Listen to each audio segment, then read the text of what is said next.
नमस्कार विद्यार्थी मित्रांनो, आज आपण मराठीच्या व्याकरणामधीलच एक भाग जो महत्त्वाचा आहे आणि थोडासा किचकट स्वरूपाचा आणि मात्र सर्वांच्या लक्षात येण्यायोग्य असा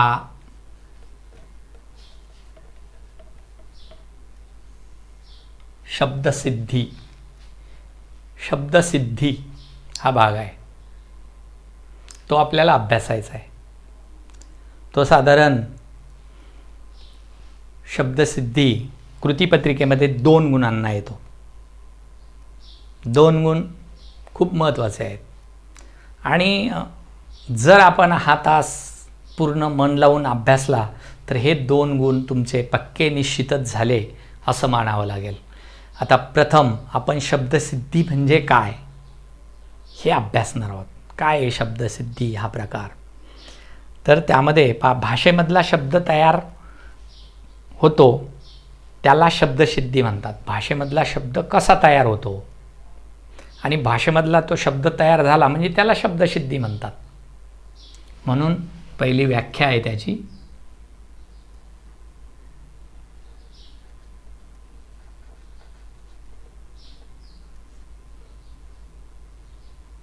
व्याख्या की भाषेमधला शब्द कसा तयार होतो त्याला शब्दसिद्धी असे म्हणतात. ही झाली शब्दसिद्धीची व्याख्या. भाषेमधला शब्द जो कुठलाही शब्द घ्या, उदाहरणार्थ गैरवर्तन, गैरहजर, बेशिस्त, सज्जन, सुसज्ज हे शब्द तयार झाले. हे कसे तयार होतात याला शब्दसिद्धी म्हणतात. अनेक शब्द भाषेमधले, कुठल्याही भाषेमध्ये, जसे आपली मराठी भाषा आहे हिच्यामध्ये अनेक शब्द तयार होतात. अनेक शब्दांच्या एकत्रीकरणाने काही शब्द जोडले जातात, एकत्र येतात, सामासिक शब्द तयार होतात. तर ते आपल्याला शब्दसिद्धीच्या माध्यमामधून अभ्यासायचं आहे. त्याच्यामधला हे साधित शब्द आहेत त्याच्यामधला पहिला प्रकार आहे. 3 प्रकार पडतात शब्दसिद्धीचे. 3ही प्रकार आपल्याला अभ्यासायचे आहेत आज. पहिला प्रकार आहे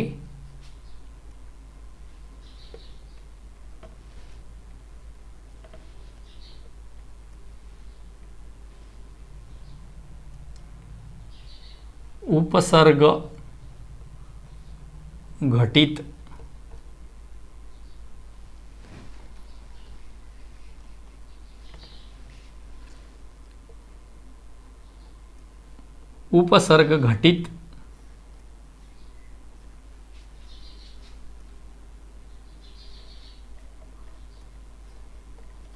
प्रत्यय घटित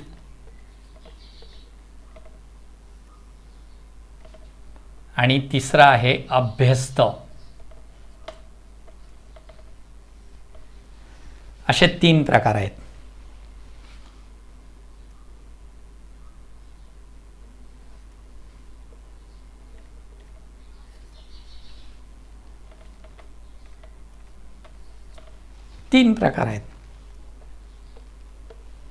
उपसर्ग घटित, प्रत्यय घटित, अभ्यस्त. आता याचे काही प्रकार आहेत 3. अंशाभ्यस्त, पूर्णाभ्यस्त, अनुकरणात्मक.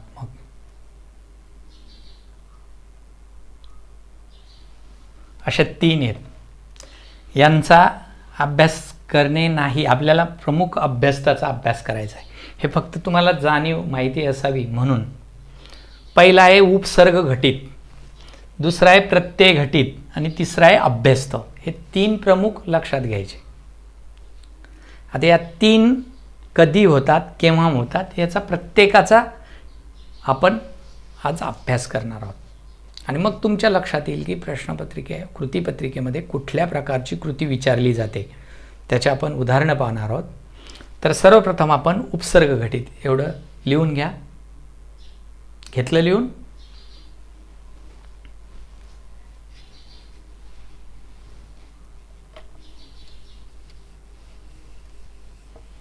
पहिला भाग याचा उपसर्ग घटित.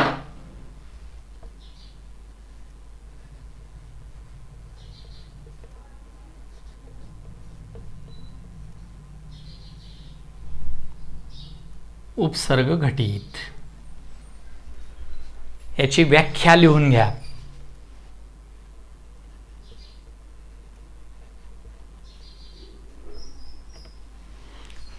व्याख्या लिहिताना शब्दाच्या अगोदर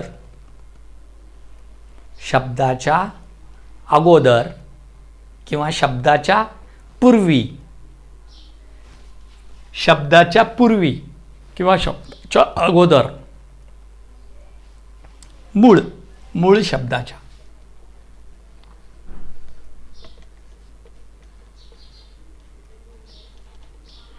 मूळ शब्दाच्या अगोदर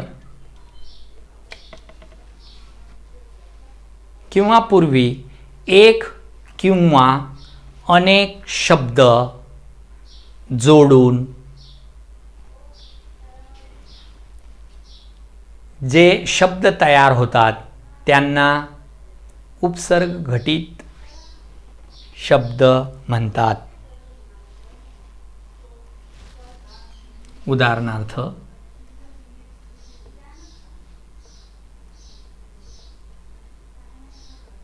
आत्ताच आपण उच्चारण केलं होतं गैरहजर. ह्याच्यातला मूळ शब्द काय आहे? हजर. गैर हे लागलंय त्याला विशेषण, गैर अधिक हजर. पहा त्याच्या कसं लागलंय, ते अगोदर लागलंय. अगोदर लागलाय म्हणून त्याला उपसर्ग म्हणतात. मग असे खूप शब्द आहेत. उदाहरणार्थ याचे उपसर्ग घटितचे बिनदिक्कत. बिन हा शब्द लागलाय दिक्कतला. बेशिस्त. बे शब्द लागलाय शिस्त या मूळ शब्दाला. तो सुद्धा उपसर्ग घटितच आहे. उपसर्ग घटितचे उदाहरण बेशिस्त, बेवर्तन, त्यानंतर बेअक्कल, त्यानंतर गैरहजर, गैरसमज, त्यानंतर असे अनेक अने सुरू होणारे पण आहेत. कने सुरू होणारे कुविचार, सुविचार हे सर्व उपसर्ग घटित आहेत. कारण सु कु हे शब्दाच्या विचारच्या अगोदर लागलेत. असे अनेक शब्द आपल्याला पाहायला मिळतील. उदाहरणार्थ अभिवादन, वादनला अभि लागला, अभिवादन. अभिनंदन, अभि लागला नंदनच्या अगोदर, अभिनंदन. त्यानंतर अपशब्द, अप लागला शब्दाच्या अगोदर, अपशब्द. त्यानंतर अभिमान, परगावी, पर लागला. गाव या शब्दाला पर लागला, परगावी. हे सर्व उपसर्ग घटितमध्ये मोडतात. त्यानंतर आता उपसर्ग घटितचे हे शब्द आपण पाहिले. त्यानंतर दुसरा याच्यामधला प्रकार आहे शब्दसिद्धीचा, तो म्हणजे प्रत्यय घटित.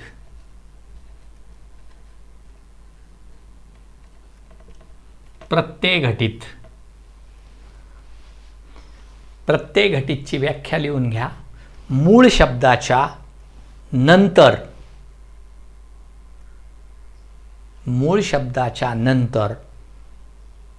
जो शब्द लागून येतो, पहा मूळ शब्दाच्या शेवटी किंवा नंतर, असा या बाजूने, हा या बाजूने आहे पहिल्या, हा शेवटून आहे, हा सुरुवातीला आहे. सुरुवातीला त्याला उपसर्ग घटित म्हणायचं, शेवटी जो लागतो त्याला प्रत्यय घटित म्हणायचं. त्याला प्रत्यय घटित शब्द असे म्हणतात. पहा मूळ शब्दाच्या शेवटी एक किंवा अधिक अक्षरे जोडून प्रत्यय घटित शब्द तयार होतात. आता पहा नंतर लावणाऱ्या शब्दांना प्रत्यय म्हणतात. जो नंतर लागतो शब्द त्याला प्रत्यय म्हणतात. उदाहरणार्थ माणूस. माणूस हा मूळ शब्द आहे. उदाहरणार्थ इथे आता आपण व्याख्या पाहिली. आता आपण उदाहरण पाहू. माणूस याच्यापासून शब्द तयार करा प्रत्यय घटित. माणुसकी. काय शब्द तयार होतो? माणुसकी. आता कुठला शब्द लागला याला? याला कुठला शब्द जोडला गेला? की. म्हणजे की हा काय आहे? प्रत्यय.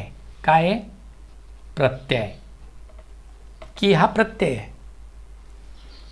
म्हणून की लागला याला. माणुसकी. समजूतदार. समजच्या पुढं दार लागला. दार. दार हा प्रत्यय लागला. समजूतदार शेवटी. प्रामाणिकता. प्रामाणिक हा मूळ शब्द आहे, त्याला ता लागला. प्रामाणिकता. सामायिक. सामायिक. त्याच्यामध्ये सुद्धा सामायिक, त्याच्यामध्ये इक शब्द लागला. समान आणि इक शब्द लागला त्याला, म्हणजे तो प्रत्यय घटितच आहे. प्रत्यय घटितच शब्द आहे. समजलं आता? शब्दाच्या शेवटी असे अनेक शब्द आहेत की ज्यांना नंतर प्रत्यय लागतो. आपण असे ऐकतो, खूप शब्द आहेत. दयाळू. पहा, दया अधिक आळू. दयाळू. दया अधिक, दया मूळ शब्द आहे, त्याला आळू लागला शब्द, त्याच्यापासून झाला दयाळू शब्द तयार. त्यानंतर रसिक. रस अधिक ईख. ईक शब्द लागला रसला, मग रसिक शब्द तयार झाला. त्यानंतर दिवसभर. दिवस मूळ शब्द आहे, त्याला भर लागला. दिवसभर म्हणजे पूर्ण दिवस. दिवसभर. त्यानंतर रात्रभर. रात्र अधिक भर. भर शब्द लागला रात्रीला, म्हणजे तो प्रत्यय लागला. भर प्रत्यय लागला. प्रत्यय लक्षात ठेवायचा. एक भांडखोर. खोर हे प्रत्यय लागला. भांडणं हा मूळ शब्द आहे. भांडण. भांडखोर. खोर हा प्रत्यय लागला. असे अनेक प्रत्यय घटित शब्द आहेत. आता आपण तिसरा प्रकार अभ्यासणार आहोत.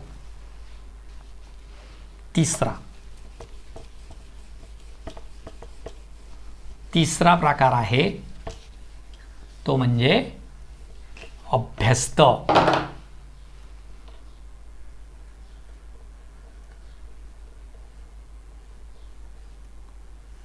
अभ्यस्त. आता हा अभ्यस्त म्हणजे हा या पहिल्या दोन्ही प्रकारापेक्षा भिन्न आहे. कारण पहिल्या याच्यात काय आहे? शब्दाच्या अगोदर. शब्दाच्या अगोदर काही शब्द लागतात, एकाक्षरी किंवा अनेकाक्षरी. गैर, हजर, बेशिस्त, बेअक्कल.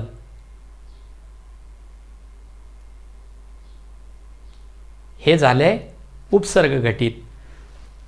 दुसरा प्रत्यय घटित. शब्दाच्या नंतर जो शब्द जोडला जातो त्याला प्रत्यय म्हणतात. समजूतदार. दार हा शब्द. असे अनेक शब्द हे याच्यामध्ये मोडतात. आता हा जो तिसरा प्रकार आहे तो अभ्यस्त आहे. मूळ शब्दामुळे एकाच प्रकारचे दोन शब्द जर एकत्र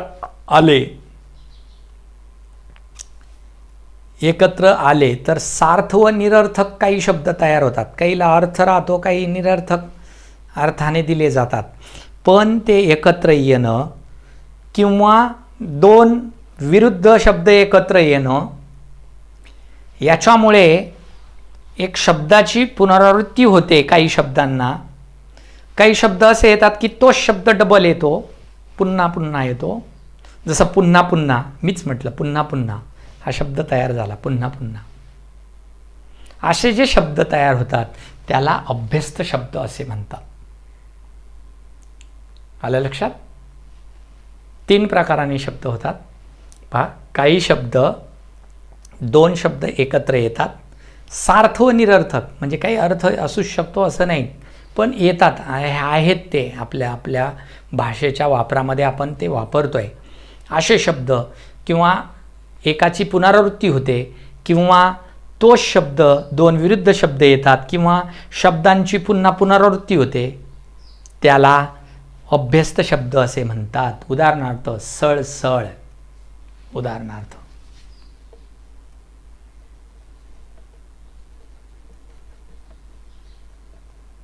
पहा पुन्हा पुन्हा आला तो शब्द. सळसळ, मळमळ, पळापळ, भराभर, धडधड, ते शब्द पुन्हा आले. धडधड, भराभर, गावोगाव, गाव अधिक गाव, गावोगाव, दोन्ही शब्द एकत्र आले. सारखेच पुनरावृत्ती झाली पुन्हा पुन्हा. पाप पुण्य, काही शब्द विरुद्ध येतात एकमेकाच्या पण एकत्र येतात. पाप पुण्य शब्द कसा आहे पहा. इकडे तिकडे, इकडे त्याच्या विरुद्ध तिकडे, दोन्ही एकत्र आले इकडे तिकडे शब्द तयार होतो. त्यानंतर शेवटचं काय दिलं आपण व्याख्येमध्ये की काही शब्दांची पुनरावृत्ती होते. सळसळ, मळमळ, त्यानंतर काही शब्द असे पुनरावृत्ती होऊन येतात.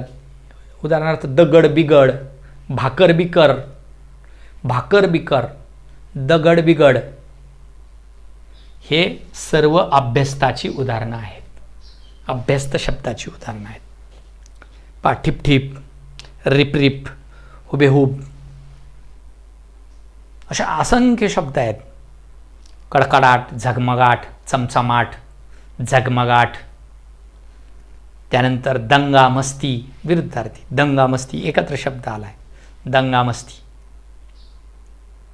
त्यानंतर घरोघरी, इकडे तिकडे, हळूहळू, मुळूमुळू, पुळूपुळू, असे अनेक शब्द जे येतात पुनरावृत्ती होते त्या शब्दांची, अक्षरांची त्या वाक्यामध्ये, शब्दामध्ये, ते अभ्यस्तामध्ये मोडतात. आता त्याच्यामधले तुम्हाला सांगितलं पूर्णाभ्यस्त, अंशाभ्यस्त, अनुकरणात्मक अभ्यस्त, हे या उपप्रकाराशी आपल्याला जायचं नाही. याच्यातलाच मुख्य अभ्यस्त फक्त ओळखला की त्याच्यावरून अभ्यस्त म्हणून लिहून टाकायचा. तर अशा पद्धतीने आपण हे तिन्हींचे पण उदाहरणं अभ्यासलेली आहेत की कशा पद्धतीने शब्दसिद्धी 3 प्रकार अभ्यासल्यात आपण. पुनश्च उजळणी घेऊया आपण. उपसर्ग घटित,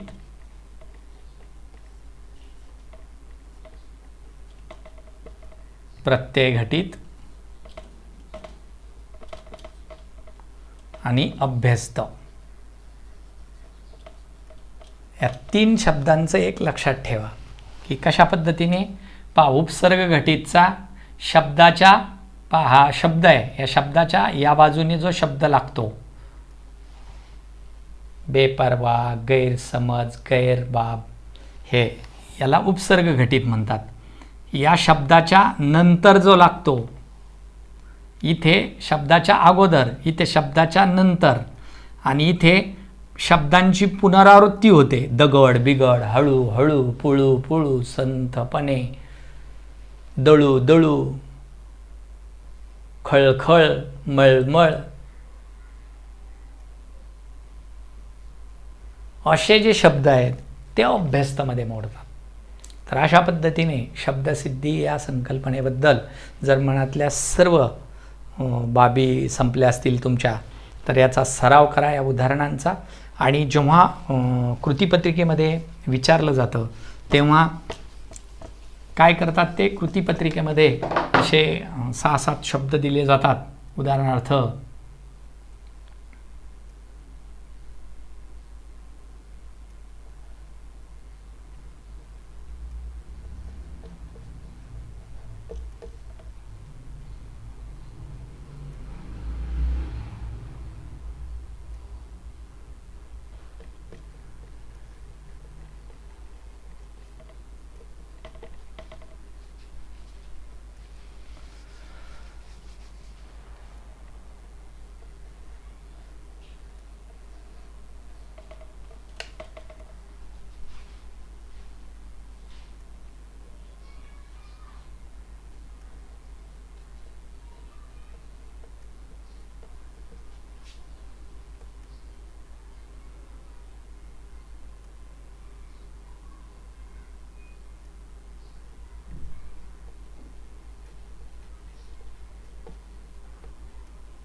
असे शब्द दिले जातात. साधारण आता हे 6 शब्द दिलेत, 2 गुणांना राहतील.